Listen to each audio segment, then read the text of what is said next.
চলো একটা লক্ষ্মী জবা তুললাম, আর সাদা ফুলগুলো তুলে নিই, ঠাকুরকে দেবো বন্ধুরা। প্রতিদিন গাছেই থেকে যাচ্ছে, আজকে ভাবলাম একটু ফুলগুলো তুলে নিই। শুধু শুধু শুকিয়ে যায়, তার থেকে তুলে নিয়ে ঠাকুরকে দেওয়া ভালো। চলো সব ফুলগুলো তুলে নিলাম।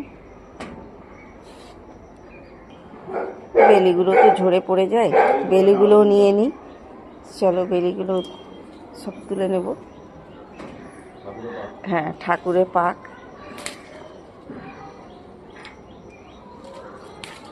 দেখো এতগুলো ফুল পেলাম ছাদ থেকে, আরও নিচে ফুল আছে, ওইগুলো নিয়ে নেব।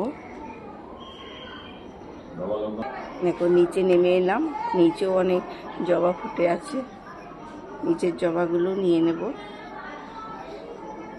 চলো তাহলে বন্ধুরা, আজকের মতন এইটুকু। ভালো লাগলে লাইক, কমেন্ট, শেয়ার অবশ্যই করো, সাবস্ক্রাইব করতে ভুলো না। টাটা।